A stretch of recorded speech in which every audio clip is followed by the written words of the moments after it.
안녕하세요. 태초의 TV입니다. 자, 오늘 할 내용은 성경에 레즈비언이 없다고요? 라는 제목으로 내용을 시작해 보도록 하겠습니다.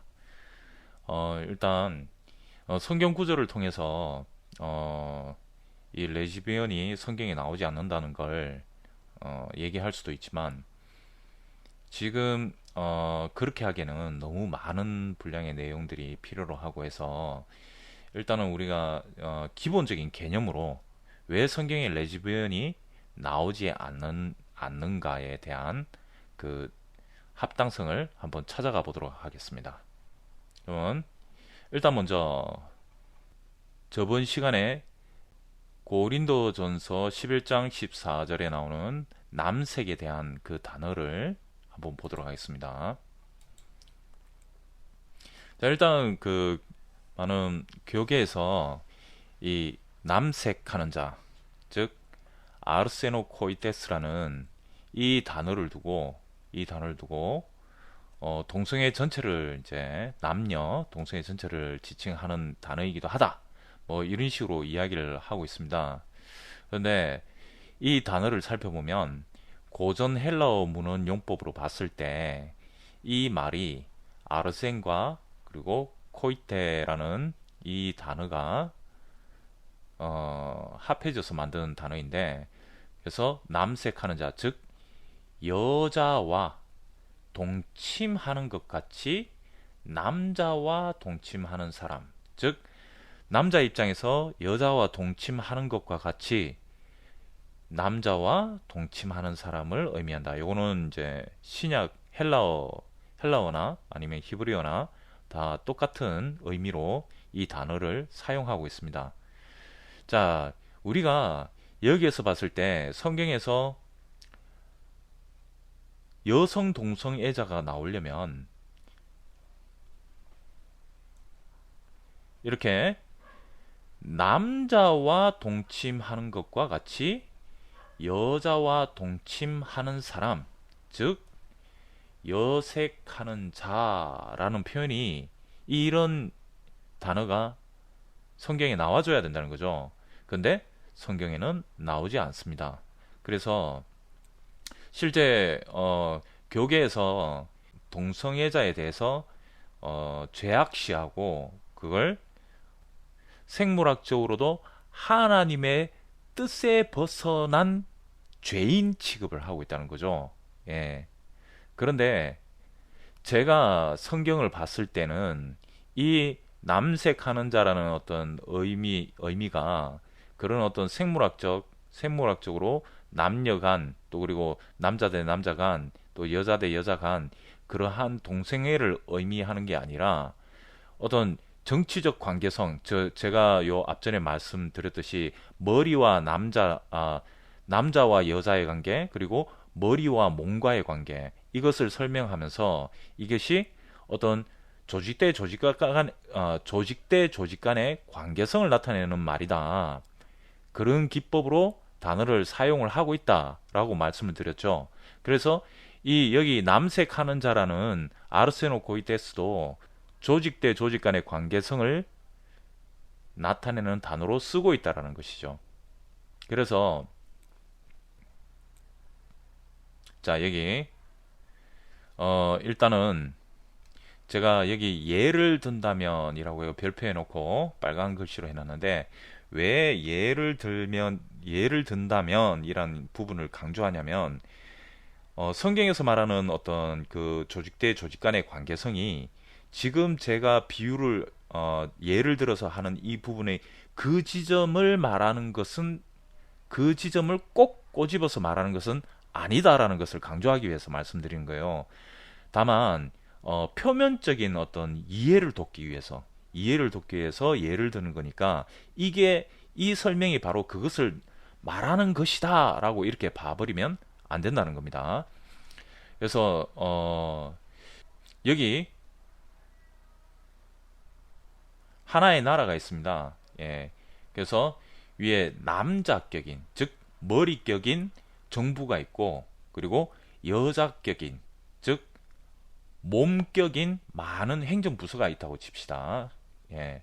그래서 제가 왜 행정부서를 말하냐고 하면, 정부의 몸격인 행정부서라는 것이 성경이 말하는 여자라는 개념과 많은 부분을 닮은 성질을 갖고 있습니다. 그래서 제가 이렇게 행정부서라는 개념을 갖다가 집어넣은 겁니다. 자, 그래서 남자격인 정부와 그리고 여자격인 행정부서가 자, 동침을 한다. 동침. 자, 남자와 여자가 동침을 한다. 저는 성경에서 말하는 이 동침이라는 말도 실제적인 우리 남녀 관계의 동침을 이야기하는 것이 아니라 정치적 관계성을 이야기를 하고 있다라고 보고 있습니다. 그래서 성경이 말하는 동침이라는 말은 인도하는 조직과 인도받는 조직의 관계로 나라를 운영하는 것. 예. 그래서 인도하는 조직이 뭐다? 남자격인 머리격인 정부. 그리고 인도받는 조직은 뭐다? 여자격인 즉 몸격인 행정부서. 이 두 조직이 온전하게 관계를 이루어서 온전한 하나의 관계를 이루어서 나라를 운영하는 것. 예. 이러한 부분을 성경에서는 동침이라는 의미로 지금 쓰고 있다. 예, 이렇게 보고 있습니다. 그래서 제가 지금 설명드리고 있는 이러한 모든 일반적인 생활 속에서 일어나는 단어들이 조직을 이끌어 나가는 관계성 속에서 형성되는 모양과 형상을 이러한 단어를 빌려서 쓰고 있다. 지금 이것을 강조하고 있는 겁니다. 그래서 이 부분을 잘 기억을 하시고 저의 설명을 들어주셨으면 좋겠습니다. 그리고 여기에 또 하나의 정부가 있습니다. 그래서 왼쪽에 있는 나라를 A 나라라고 하고, 그리고 오른쪽에 있는 나라를 B 나라라고 한번 해보고 설명을 드리도록 할게요. 그래서 여기서 우리는 일반적으로 그 A 나라 정부의 A 나라 행정부서가 그 머릿격인 정부를 주군으로 모시는 것은 정말 지극히 정상적인 관계입니다. 정상적인 관계. 그죠? 정상. 예. 그래서 뭐 남녀가 우리가 일반적으로 볼 때도 그죠? 남녀가 이렇게 서로가 동침하는 관계를 이룬다는 것은 그냥 다 그냥 정상적인 관계로 보지 않습니까? 그것과 마찬가지로 한 나라의 정부와 한 나라의 그 정부사나 행정부서가 한 몸을 이루어서 나라를 운영하는 것이 지극히 정상적인 관계인 것입니다. 자, 그런데 이 여자격인 A 나라를 모시고 있는 행정부서가 B 나라를 주군으로 모신다면 어떻게 될까요? 이거는 비정상적인 관계죠. 이거는 비정상적인 관계다. 예. 그런데 우리 이러한 비정상적인 관계가 어때요? 역사적으로 일어납니까? 안 일어납니까? 당연히 많이 일어나고 있죠. 우리나라 같은 경우에는 대표적으로 조선시대 때 많은 신하들이 명나라, 청나라를 갖다가 주군으로 모시는 이러한 역사가 있었지 않습니까? 그리고 또 일제시대 때는 그 이완용이가 이 여자격인 행정부서의 수장이었죠. 그러한 수장이 또 일본 천황의 일본 정부를 주군으로 삼고 그리고 나라를 팔아넘겼죠. 그래서 즉 일본의 뜻대로 A 나라라는 것을 운영을 했다라는 거죠. 그래서 이러한 관계성은 역사 속에서 많이 일어납니다.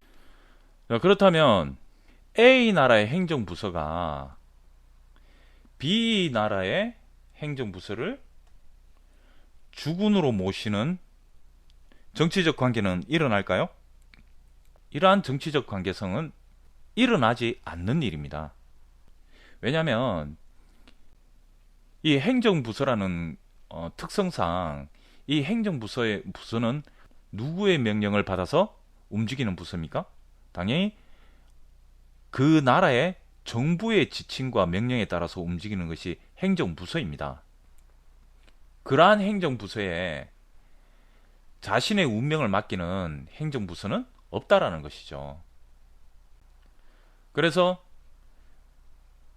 성경에서는 이 남자, 여자, 머리와 몸, 이러한 표현들이 어떤 실제 생물학적 남자, 여자, 또 생물학적 머리, 또 생물학적 몸을 가리키는 것이 아니라 그러한 조직 대 조직 간의 관계성에서 서로 인도하고 인도받는 관계성 속에 그러한 단어를 썼다라는 것이죠.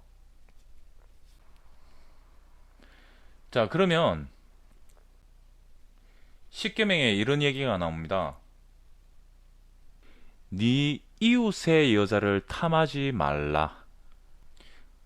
그러면 그 말이 과연 이러한 법칙성으로 봤을 때, 정말 내 동네에 살고 있는 그 어떤 이웃의 여자를 탐하는 그런 말일까요?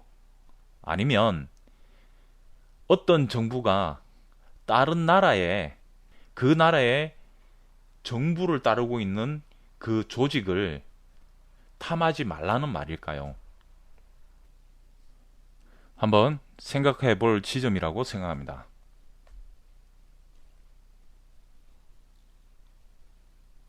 자, 그리고 여기서 저번 시간에 우리가 고린도전서 11장 14절에 만일 남자에게 긴 머리가 있으면 요 부분이 남색이라고 했지 않습니까? 그죠? 그래서 자, 그러면 우리가 정치적으로 봤을 때 이 A 나라라는 정부가 B 나라라는 정부를 주군으로 모시는 역사는 당연히 있죠. 그래서 우리는 어떤 한 나라가 다른 나라의 정부의 명령에 따라서 나라가 움직여지는 이 관계를 갖다가 뭐라고 이야기를 한다고요? 식민지라고 이야기를 합니다. 식민지. 그죠? 예, 식민지. 그래서 일단은 우리는 한 나라라면 그 나라의 자주성과 주체성을 갖는 것이 그것이 뭐다? 정상입니다. 정상. 자기 집안에서의 남자와 여자의 관계, 즉 주군이라는 것은 뭡니까?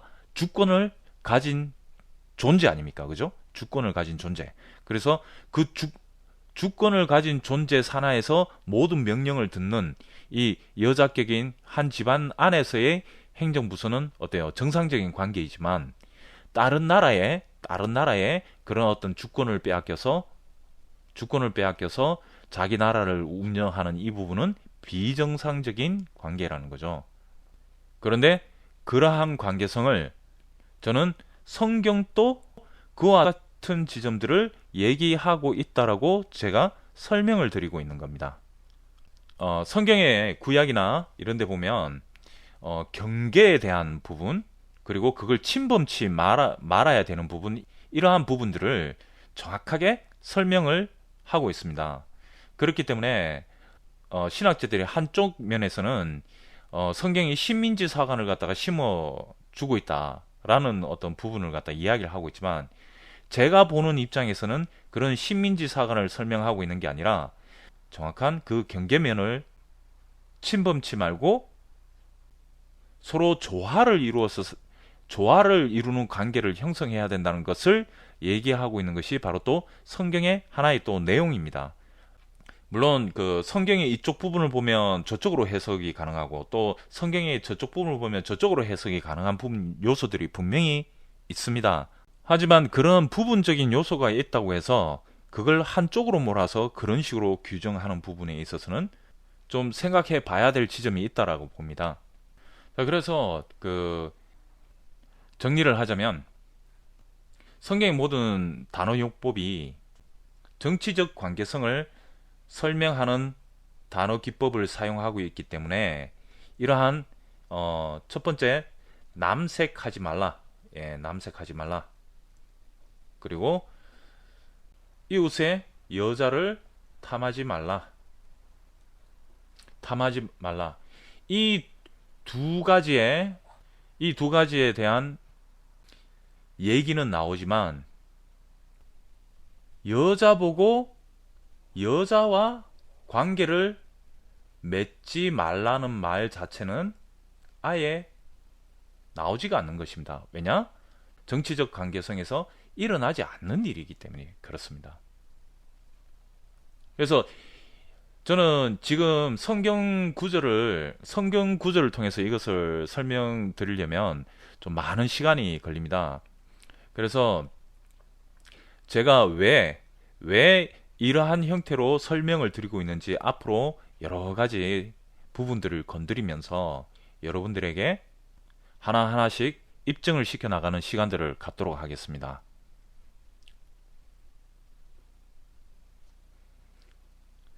여러분,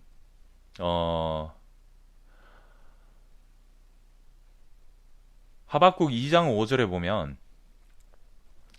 그라는 존재는 술을 즐기며 거짓되고 교만하여 가만히 있지 아니하고 스올처럼 자기의 욕심을 넓히며 또 그는 사망 같아서 족한 줄을 모르고 자기에게로 여러 나라를 모으며 여러 백성을 모으나니 라는 표현이 되어 있습니다.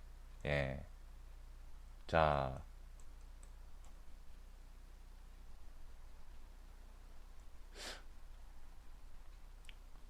여러분 1차적으로는 족한 줄을 모르고 자기에게로 여러 나라를 모으며 여러 백성을 모으나니. 자, 나라를 모은다. 그리고 백성을 모은다. 사실 우리가 기본적인 상식으로 따지자면 종교는 전도가 핵심 생명 아닙니까? 그런데 족한 줄을 모르고 자기에게로 여러 나라를 모으며 여러 백성을 모으나니라고 되어 있습니다. 그리고 그것이 사망 같대요. 그리고 또 욕심이래요. 예. 자, 야고보서 1장 15절에 보면 욕심이 잉태한즉 죄를 낳고 죄가 장성한즉 사망을 낳느니라라는 구절이 있습니다. 자, 우리 여기 이 욕심과 사망, 자, 이 안에 이 욕심을 넓혀 나가는 것이 무엇을 그러면 낳는다? 죄를 낳는다는 것입니다. 그리고 그 죄가 장성해서 또 사망을 낳는답니다. 그러면 이 욕심과 죄와 사망과의 관계성을 설명하는 데 있어서 성경은 뭐라고 표현하고 있다고요? 족한 줄을 모르고 자기에게로 여러 나라를 모으며 여러 백성을 모으나니. 자, 이게 무슨 말이냐면 바로 자기 백성이 아닌 백성, 자기 나라가 아닌 나라를 모은다라는 거죠. 이 관계성이 이해가 되십니까? 바로 자, 이 여러 나라라면 어떤 것? 당연히 머리, 그죠? 또 남자가 되겠죠. 그리고 여러 백성, 몸, 또 뭐다? 여자. 그 족한 줄을 모르고 여러 나라를 모은다. 그러면 이 남자를 모으는 일이 뭐 어떤 일이다? 예, 남색하는 일입니다. 남색. 예. 남색하는 일이며 또 그 이웃에 또 여자를 탐하는, 예, 음행을 저지르는 역사인 것이죠. 예. 과연 성경이 말하는 죄는 뭘까? 우리가 개인적으로 욕심을 가지고 뭐 도둑질을 하고 남의 것 뺏고 이런 지점을 이야기하는 죄일까요? 아니면 이러한 정치적 관계성에 있어서의 죄를 이야기하는 것일까? 어떤 것일까? 이것을 한번 생각해 볼 지점이라고 봅니다. 여러분, 건강하게 형성된 생명체라는 게 있습니다. 생명체. 예. 건강의 생명체. 우리는 이러한 생명체는 전부 다 뭐가 형성되어 있다? 막이라는 것이 형성되어 있습니다. 막. 예. 이거는 과학자, 생물학 과학자들 쪽이나 어디에서든지 어떤 생명체에 관련된 부분을 이야기할 때는 이 막을 이야기합니다. 이 막이 그 생명체를 온전하게 지켜주고 감싸주는 것이죠. 그래서 성경에서는 이걸 또 경계, 또 성벽, 또 장막, 이러한 표현들로 그 백성들이 온전해질 수 있는 그 경계 지면을 설명하고 있는 방식을 이러한 단어들로 쓰고 있다라는 것이죠. 그래서 이러한 경계가 건강히 그 백성을 잘 지켜줬을 때 그 하나의 나라가 온전하게 잘 형성된다라는 것을 성경 또한 설명을 하고 있다라는 것입니다. 여러분, 성경이 과연 무엇을 얘기하고 있느냐? 한 개인의 죄성을 이야기하고 있느냐? 과연 그럴까요? 제가 여러분들에게 제가 바라보고 있는 지점들을 좀 더 조리 있게 전달해내는 능력이 부족해서 여러분들께서 선뜻 받아들이기 힘든 부분이 있을 것이라고 분명히 생각합니다. 지금은 동의되지 않는 부분들이 있더라도 제가 금방 말씀드린 부분들은 한 번쯤 또 생각을 해볼 수도 있는 영역이 아니겠습니까? 지금 기독교계에서 동성애 문제로 많이 시끄럽습니다. 그런데 한 가지 제가 말씀드릴 게 뭐냐, 자기 개인적으로 어떤 특정 사안을 충분히 혐오할 수 있습니다. 싫어할 수 있고요. 하지만 그렇다고 해서 그 내가 혐오한다고 해서 그것을 법적으로 제재를 가한다? 그렇다면 이때까지 종교 역사를 봤을 때 그 종교 역사 속에서 한 개인의 성향이 아니라 많은 사람들이 충분히 혐오할 수 있을 만한 악행과 학살과 마녀 사냥, 그리고 정치적 관계성에서 더러운 작태, 이런 것들을 이러한 역사가 충분히 전 인류를 대상으로 해서 보였습니다. 그렇다면 이 종교 또한 많은 사람들에게 혐오의 대상이 되고 있다는 것을 여러분들은 아실 것입니다. 그래서 그런 사람들이 법으로 종교를 제재하고 짓밟는 것 또한 그들 입장에서는, 그 종교를 혐오하는 사람들 입장에서는 너무나 지당한 일이 되어버리는 거 아니겠습니까? 그렇다면 많은 사회주의와 공산주의 국가에서 그 종교를 법적으로 제재하고 그리고 그들을 사형하고, 한편으로 지금 교계에서 동성애자들을 향해서 하는 짓거리나 그들이 많은 죄 없는 종교인들 대상으로 해서 종교에 대한 법을 정해서 그렇게 자행한 것이나 무엇이 다르냐는 것입니다. 여러분, 성경은 동성애에 대해서 단 한 글자도 언급되어 있지 않습니다. 우리는 이때까지 성경을 오해하고 있었습니다.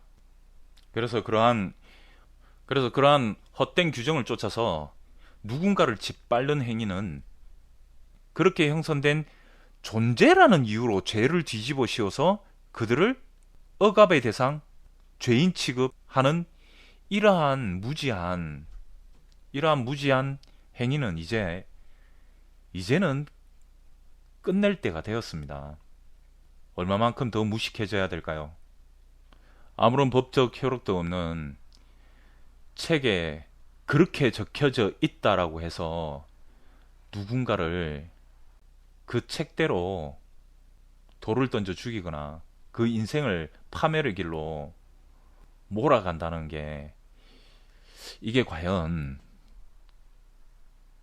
정상적이냐는 거죠. 우린 이렇게 무지한 지점에서 하루빨리 벗어나야 됩니다. 그것을 벗어나는 길을 저 또한 여러분들과 함께 공유를 하는 속에서 찾아 나가도록 하겠습니다. 긴 시간 할애를 해서 저의 방송을 시청해 주신 시청자 여러분, 정말 감사합니다. 태초의 TV였습니다.